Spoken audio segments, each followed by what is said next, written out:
नमस्कार, यो समाचारमा स्वागत छ। म सचिता बुढाथोकी। नमस्कार, म दिपेश घिमिरे।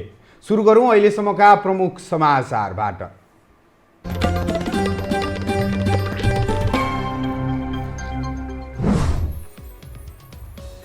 संसदको बर्खे अधिवेशन सुरु। सरकार अनियमिततामा लिप्त भएको प्रतिपक्षी नेताको आरोप। प्रधानमन्त्री ओलीको राजीनामा माग। नेपालगञ्जमा थप 1 जनामा कोरोना संक्रमण पुष्टि।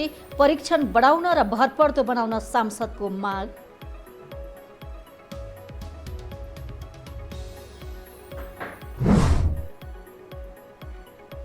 भारतद्वारा फेरि नेपाली भूमि अतिक्रमण। चीनको कैलाश मान सरोवर यात्रा गर्न धारचुला र लिपुलेकको बाटो।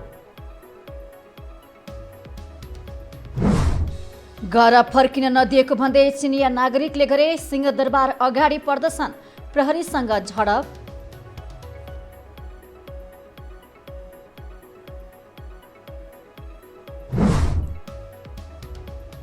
र भारतको महाराष्ट्रमा पैदल यात्रा गरिरहेका मजदुरमाथि कुद्यो रेल। 16 जनाको मृत्यु, केही घाइते।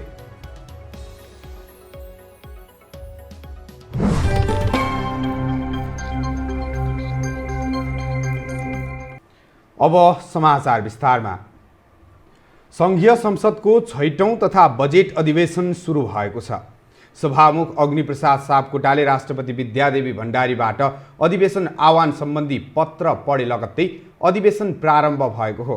बजेट ल्याउनु अघि संसदमा सरकारले नीति तथा कार्यक्रम पेश गर्नुपर्नेछ। बजेटको सिद्धान्त र प्राथमिकता प्री बजेटमाथि छलफल हुनेछ। त्यस्तै सरकारले आगामी वर्षको आर्थिक सर्वेक्षण पनि प्रस्तुत गर्नेछ भने जेठ 15 गते बजेट पेश गर्नेछ। संघीय संसद सचिवालयले सार्वजनिक गरेको कार्यसूची अनुसार वैशाख 28 गते अर्थमन्त्री डाक्टर युवराज खतिवडाले बजेटका सिद्धान्त र प्राथमिकता प्री बजेट प्रस्तुत गर्ने कार्यक्रम छ। जेठ 2 गते राष्ट्रपति विद्यादेवी भण्डारीले नीति तथा कार्यक्रम प्रस्तुत गर्नुहुनेछ। जेठ 15 गतेभित्र बजेट ल्याउनु पर्ने संवैधानिक व्यवस्थाका कारण कोरोना भाइरसको महामारीका बीच पनि अधिवेशन सुरु भएको हो। अधिवेशन सुरु हुनु अघि स्वास्थ्य सुरक्षाका सम्पूर्ण उपायहरू अपनाइएको छ।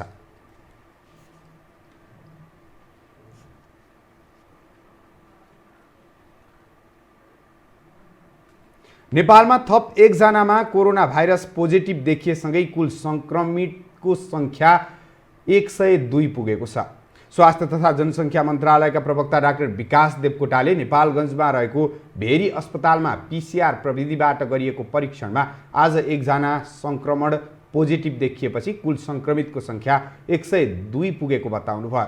मन्त्रालयको नियमित पत्रकार सम्मेलनमा प्रवक्ता देवकोटाले कोशी अस्पतालमा उपचार भइरहेका 8 जना संक्रमितको रिपोर्ट नेगेटिभ आएपछि आज डिस्चार्ज गरिएको बताउनुभयो।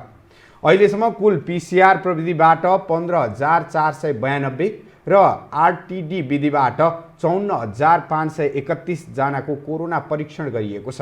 त्यस्तै स्वास्थ्य मन्त्रालयले क्वारेन्टाइनमा रहेका र न्यून जोखिममा रहेका व्यक्तिहरूको कोभिड-19 को परीक्षणका लागि पुल टेस्टिङको व्यवस्था गरेको जानकारी दिएको छ।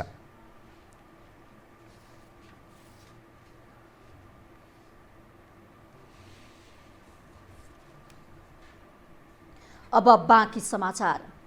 राष्ट्रिय सभाका सांसदहरूले नेपालमा पीसीआर परीक्षणको दायरा बढाउन र विदेशमा रहेका नेपालीको उद्धार गर्न सरकारसँग माग गरेका छन्। सत्तारूढ नेपाल कम्युनिस्ट पार्टी नेकपा राष्ट्रिय सभा दलका नेता दिननाथ शर्माले पीसीआर परीक्षणलाई व्यापक बनाउन सरकारसँग आग्रह गर्नु भएको हो। भारतीय सीमा क्षेत्रमा नेपाली नागरिकहरू अलपत्र परेको, उपचार तथा श्रम गर्न गएका नागरिक भारतमै अलपत्र रहेकाले उनीहरूको उद्धारको लागि ध्यान दिन पनि उहाँले आग्रह गर्नुभयो।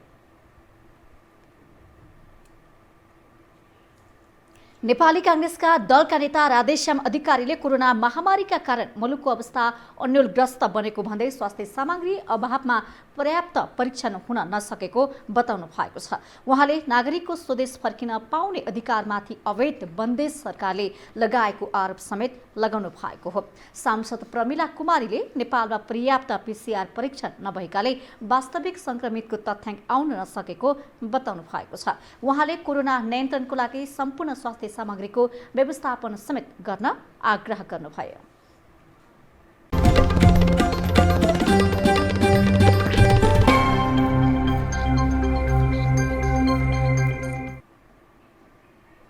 विश्रामपछि स्वागत छ। अब बाँकी समाचार। सत्तारूढ नेपाल कम्युनिस्ट पार्टी नेकपा भित्र एक पद एक जिम्मेवारीको विषयलाई लिएर लामो समयदेखि बहस चल्दै आए पनि त्यसको कार्यान्वयन भने हाई कमान्ड नेतृत्वदेखि तल्लो तहसम्म पनि भएको पाइँदैन। नेताहरूले आफू निकटका व्यक्ति र आफैले समेत दोहोरो जिम्मेवारी वहन गरेपछि एक पद एक जिम्मेवारीको टक्रावले पार्टी नै फुट्ने स्थिति देखा परेको हो। नेपाल कम्युनिस्ट पार्टी नेकपा भित्र लामो समयदेखि विवादका रूपमा रहेको एक पद एक जिम्मेवारीको विषय झनै पेचिलो बन्न थालेको छ। विशेष गरी वरिष्ठ नेता माधव नेपाल पक्षले उठाउँदै आएको एक पद एक जिम्मेवारीको विषयमा दुई पक्षीय असन्तुष्टि बढ्दा नेकपाका अध्यक्ष एवं प्रधानमन्त्री केपी ओलीको समेत विकल्प खोज्न सुरु भएको छ। दुई ठूला पार्टी एक भएको हुँदा नेता कार्यकर्ताको व्यवस्थापन महत्वपूर्ण हुने भन्दै यसलाई कार्यान्वयनमा ल्याउन नेताहरूको माग छ। अब खास गरेर माधव नेपालले भनेको एउटा मात्रै कुरा हो, सुरुदेखि अहिलेसम्म उहाँले त्योदेखि भए कुनै कुरा पनि त्यहाँ राख्नु भएको छैन। अहिले सिस्टममा जाउँ, संस्थागत गरौँ। अब उहाँले एक व्यक्ति एक पदको हिसाबले गर्यो भने धेरै कार्यकर्ता अहिले चाहिँ हाम्रो पार्टीभित्र आइसक्नु, दुईवटा पार्टी जोड्दाखेरि ठुलो सङ्ख्या बन्यो। त्यसकारण त्यसलाई पनि सजिलो हुन्छ, जिम्मेवारी पनि सबैले पाउँछ। त्यसकारण चाहिँ हामी अलि एउटा सिस्टममा जाउँ, एउटा पद्धतिको माध्यमबाट चलाउँ भन्ने कुरा उहाँले राख्नु भएको। त्योदेखि भए अहिलेसम्म केही उहाँको चाहिँ प्रस्ताव छैन। अध्यक्ष वा प्रधानमन्त्री मध्ये एउटा चाहिँ केपी शर्मा ओलीले छाड्नुपर्ने, त्यसो भयो भने नै ब्यालेन्स हुन्छ। पार्टीको अध्यक्ष पनि आफै, प्रधानमन्त्री पनि आफै हुँदाखेरि पार्टीको चाहिँ नि ग्रिप रहन सकेन भन्ने कुरा चाहिँ नि छ। र एक थरीले अलि स्ट्रिम पनि भन्नुभएको छ, ओलीजीले दुवै पद छाड्नुपर्छ किनभने अहिले उहाँ शारीरिक रूपमा पनि बिरामी हुनुहुन्छ। कोही व्यक्तिले दोहोरो पद पाउने र कोही व्यक्ति जिम्मेवारी विहीन भएर बस्नुपर्ने अवस्था अन्त्य गर्नुपर्ने नेताहरू बताउँछन्। एकातिर नेकपा भित्र चुलिएको विवाद त हल भएको छैन नै, 20 जना सदस्यहरूको माग पत्रपछि आह्वान भएको स्थायी कमिटी बैठक समेत स्थगित भएको छ। तर कतिपय नेता भने आवश्यकता बमोजिम दोहोरो जिम्मेवारी पनि दिनुपर्ने हुँदा यो विवादको विषय नभएको बताउँछन्। त्यो कुनै पनि हालतमा सम्भव छैन किनभने प्रत्येक व्यक्तिका दुईटा जिम्मेवारी हुन्छन्। म पार्टीको केन्द्रीय कमिटी सदस्य पनि छु, म अहिले प्रतिनिधि सभाको सांसद पनि छु। यो त स्वाभाविक कुरा हो, पार्टीको जिम्मेवारी पनि मलाई चाहिन्छ, यतातिर तपाईँको चाहिँ यो संसदीय फाँटको जिम्मेवारी पनि चाहिन्छ। एउटा जिम्मेवारी त कसरी हुनसक्छ? जस्तो गाउँपालिकाको अध्यक्ष पार्टीमा छ भने उसलाई पार्टीबाट निकाल्न त मिलेन, अध्यक्ष निर्वाचित, यसको कुनै पनि हालतमा यो व्यवहारिक कुरा होइन। लामो समयदेखि पेचिलो बनेको एक पद एक जिम्मेवारीको विषयमा नेकपाका नेताहरूबीच विवाद कायमै छ।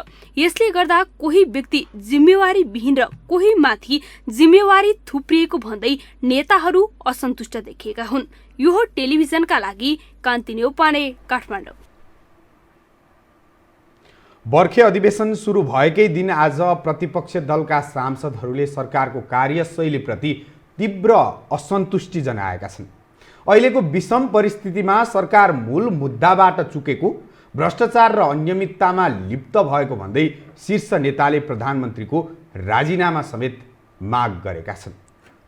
बजेट अधिवेशनको पहिलो बैठकमा शुक्रबार प्रमुख प्रतिपक्षी नेपाली कांग्रेसका सभापति तथा सांसद शेरबहादुर देउवाले सरकारले शासन गर्ने नैतिक र राजनैतिक आधार गुमाइसकेको टिप्पणी गरेका छन्। विपदको समयमा पनि भ्रष्टाचारका विषय सार्वजनिक हुनु, लोकतान्त्रिक मूल्य मान्यता र संविधानको भावना विपरीत क्रियाकलापमा संलग्न हुनुले सरकारको औचित्य गुमेको उनको तर्क छ। देउवाले सरकारको अधिनायकवादी चरित्र विरुद्ध लडाईँ सुरु गर्ने चेतावनी दिए। विपक्षी लगायतका राजनीतिक दल र आम नागरिक सहित सबैको कोरोना विरुद्धको लडाइँमा एक भएर साथ दिइरहेको बेला दल विभाजनको अध्यादेश ल्याउनु र संवैधानिक परिषदको गरिमा समाप्त गर्न षड्यन्त्र गर्नु प्रधानमन्त्रीको नियोजित नीति भन्ने कुरा स्पष्ट छ। बैठकमा पूर्व प्रधानमन्त्री तथा समाजवादी पार्टीका सांसद डाक्टर बाबुराम भट्टराईले सरकारको छवि अत्यन्तै बिग्रिएको भन्दै प्रधानमन्त्री ओलीको राजीनामा माग गरे। अरू पार्टी फुटाउनकै लागि अध्यादेश ल्याउनु र बालोटारबाटै संसद अपहरणको निर्देशन दिनुले प्रधानमन्त्री पदमा बसिरहनुको औचित्य समाप्त भएको उनको भनाइ छ। भर्खरै निवृत्त भएका प्रहरीका प्रमुख, सरकारको अत्यन्त निकट मान्नुभएका व्यक्तित्वहरू उहाँ किन जानुभयो होला? न उहाँको कुनै नातागोता छ, न कुनै बिहाबारी छ, न मर्नु पर्नु छ, त्यो किन जानुभयो होला? उहाँलाई राति किन ल्याउनु भयो होला? यो कमन सेन्सको कुरा होइन। राजपाका सांसद राजेन्द्र महतोले यो 2/3 सरकारले 2 कौडीको काम गर्न नसकेको आरोप लगाए। यस्तो सरकारसँग केही पनि माग्न नसकिने भन्दै उनले देशलाई विकल्प चाहिएको बताए। 2/3 सरकार 2 कौडीको छैन, 2 कौडीको काम गरेन। के भन्ने? पीडा जनताको आजको यो पीडित अवस्थामा यस्तो गतिविधि सरकारले गरेपछि भन्ने के त? सत्तारूढ नेपाल कम्युनिस्ट पार्टी संसदीय दलका उपनेता सुभाष चन्द्र नेमुवाङले सांसद अपहरणको यथार्थ छिट्टै आउने प्रतिक्रिया दिए। नेकपा कुनै पनि आपराधिक क्रियाकलापको पक्षमा नहुने उनको भनाइ छ। हामी कुनै प्रकारका आपराधिक कार्यहरूको पक्षमा छैनौं, यो कुरा म प्रष्ट शब्दमा भन्न चाहन्छु। नेमुवाङले देशलाई जवाफदेहिता र पारदर्शिताको टुङ्गोमा निष्कर्षमा पुर्याउन यो अधिवेशनले महत्त्वपूर्ण भूमिका निर्वाह गर्ने विश्वास व्यक्त गरे। अब बाँकी समाचार। भारतले नेपाली भूमि अतिक्रमण गर्दै तिब्बतमा रहेको कैलाश मानसरोवर यात्राको लागि नयाँ बाटो खोलेको छ। नेपाललाई थाहै नदी नेपाली भूमिको प्रयोग गरी भारतले दार्चुला लिपुलेक लिङ्क रोड उद्घाटन गरेपछि यसले गम्भीर प्रश्न खडा गरेको छ। एक रिपोर्ट।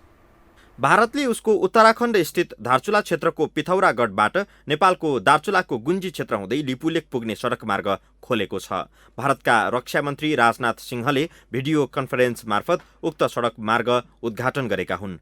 भारतीय रक्षा मन्त्रालयले विज्ञप्ति जारी गर्दै भनेको छ, उत्तराखण्डको बोर्डर रोड अर्गनाइजेसन BRO-ले कैलाश मानसरोवर रुटलाई चीनको बोर्डरसम्म जोडेको छ। गुन्जी, गब्र्याङ, कुटियाङदी लगायतका सम्पूर्ण भूभाग नेपालको हो, जुन भूमि भएर भारतले सडक खुल्ला गरेको छ। तर यसबारे नेपाललाई कुनै जानकारी दिइएको छैन। नेपालले सो भूमि नेपालको हो भनिरहेको छ भने भारतले विवादित क्षेत्र भनेको छ। यदि भारतले भने जस्तै विवादित नै हो भने पनि विवादित भूमि किन प्रयोग गरी भारतले चीनसँगको सम्बन्ध विस्तार गर्यो? सीमाविदहरूको प्रश्न यहाँ पनि छ। एक त यो कुरो मलाई अलि के लाग्यो भनेदेखि यो क्षेत्र हामी भन्छौँ हाम्रो भाग भारतले अकुपाई गरेको, भारत भन्छ यो त विवादित। यो भारतले विवादितै भनेकोमा पनि विवादित क्षेत्रबाट किन अहिले चाहिँ बनाउनु पर्यो सडक? यो कुनै नौलो विवाद होइन। यद्यपि भारतले नेपालको भूमि प्रयोग गरेर सडक खुलाउँदा समेत नेपाल सरकारले चुइक्क थाहा पाएन या आँखा चिम्लियो, त्यो यसै भन्न सकिन्न। तर भारतमा रहेका नेपाली राजदूतदेखि नेपाली कूटनीतिज्ञहरूले यसबारे कुनै पहल कदमी लिन सकेन। डिप्लोमेटिक अब कमी पनि राखेको छ। हाम्रो नेपालको राजदूत भारत नयाँ दिल्लीमा पनि हुनुहुन्छ।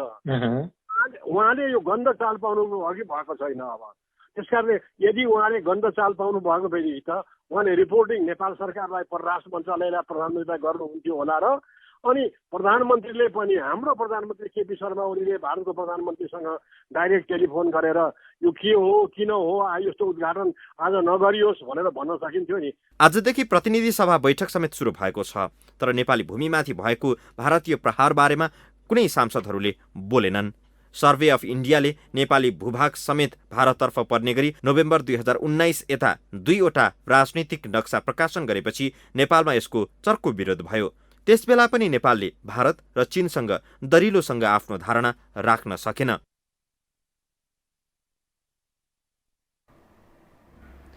सिंहदरबार क्षेत्रमा चिनिया नागरिक र प्रहरी बीच आज झडप भएको छ। स्वदेश फर्किन नपाएको भन्दै चिनिया नागरिकहरूले निषेधित क्षेत्र सिंहदरबारमा धरना दिएपछि प्रहरीले बल प्रयोग गरेको हो। एक रिपोर्ट। कुनै पनि देशबाट नेपाल आएका नागरिकहरू नेपालीका लागि पाहुना हुन्। पाहुनाको सत्कार गरिनुपर्छ नै। तर पाहुनाले पनि सीमा नाग्यो भने असहज परिस्थिति बन्न सक्दछ। आज यस्तै भएको छ सिंहदरबार क्षेत्रमा।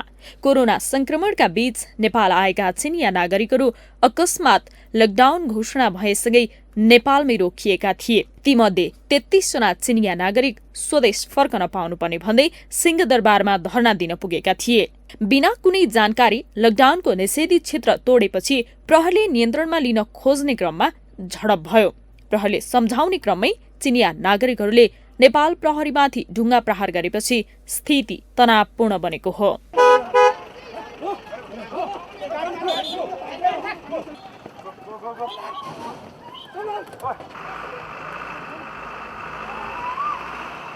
त्यसक्रममा 33 जना नै चिनिया नागरिक पक्राउ परेका छन्। झडपमा परि डीएसपी हरिबहादुर बस्नेत सहित एकजना महिला प्रहरी पनि घाइते भएकी छिन्।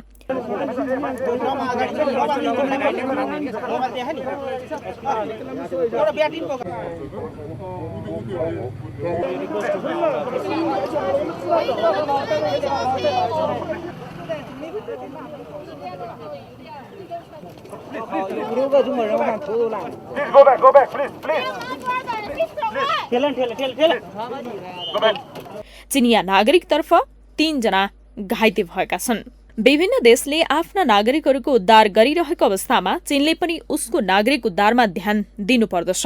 बरु चिनिया नागरिकहरूले उनीहरूको दूतावासमा धरना दिन गएको भए स्वाभाविक हुने थियो। राधा ढुङ्गाना, काठमाडौँ। लकडाउनका कारण घरमै बसेका विद्यार्थीको लागि सञ्चालन गरेको डिसम घरमै कक्षा कार्यक्रम प्रभावकारी बनेको छ।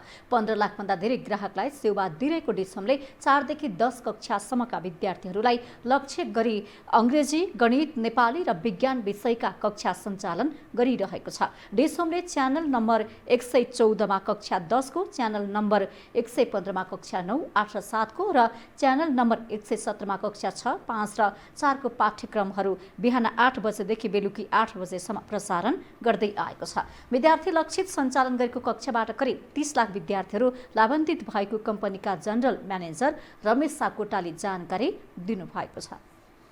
फेसबुक, युट्युब होइन त्यस्तै गरेर हुन्छन्। अनि मोनोटोनस पनि हुने। अनि अब एउटा स्कुल बन्द भएको नि 1-1.5 महिना भइसकेको छ।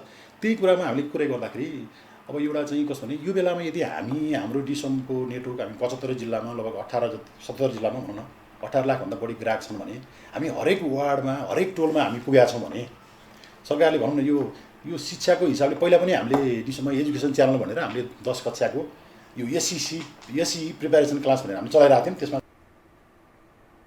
यस्तै विगत 6 महिना भन्दा बढी समयदेखि विभिन्न कारणले डिसम रिचार्ज गर्न नसकेका पुराना ग्राहकहरूको लागि डिसमले वैशाख 21 गतेदेखि लागू हुने गरी 1 महिनासम्मको लागि सम्पूर्ण 208 वटा च्यानलहरू निःशुल्क उपलब्ध पनि गराएको छ।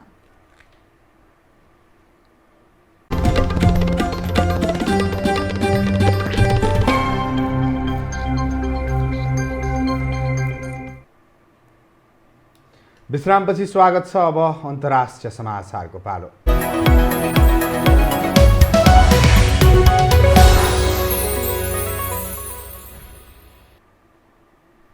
भारतको महाराष्ट्रमा रेलले खिच्दा 16 जना मजदुरको ज्यान गएको छ। सवारी साधनको अभावमा हिँडेरै आफ्नो घरतर्फ गइरहेका प्रवासी मजदुरको एक समूहलाई मालवाहक रेलले जालना र औरङ्गाबाद बीच आज बिहान खिचेको थियो। उक्त दुर्घटनामा अन्य केही मजदुर पनि घाइते भएका छन्। घाइतेहरूको औरङ्गाबाद स्थित स्थानीय अस्पतालमा उपचार भइरहेको छ। घटना लगत्तै प्रहरी र उद्धारकर्मी घटनास्थल पुगेका थिए। भारतीय रेलवेले मजदुरहरू रेलमार्गमा आराम गरिरहेको समयमा दुर्घटना भएको जनाएको छ। भारतीय रेल मन्त्री पीयूष गोयलले उक्त घटनाको जाँचको आदेश दिएका छन्। अन्तर्राष्ट्रिय समाचारसँगै हामी यो समाचारको अन्त्यमा आइपुगेका छौँ। बिदा हुनु अघि प्रमुख समाचार पुनः एकपटक।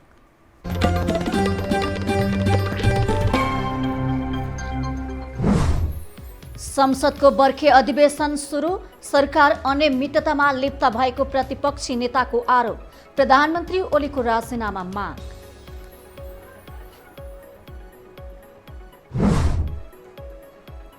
नेपालगञ्जमा थप 1 जनामा कोरोना संक्रमण पुष्टि, परीक्षण बढाउन र भरपर्दो बनाउन सांसदको माग।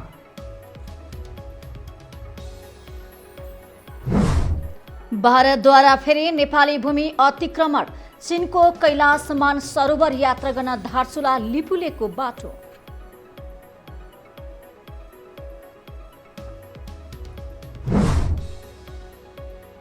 घर फर्कन नदिएको भन्दै चिनिया नागरिकले गरे सिंहदरबार अगाडि प्रदर्शन, प्रहरीसँग झडप।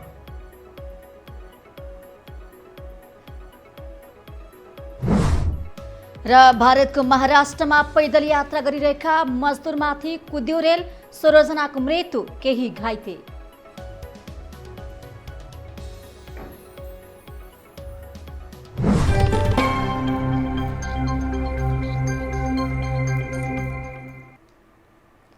हौस् त यो समाचार अहिलेलाई सकियो। समाचार बुलेटिनका साथै यो टेलिभिजनका सम्पूर्ण कार्यक्रम यो खबर.com, युट्युब र फेसबुकमा पनि पढ्न र हेर्न सक्नुहुनेछ।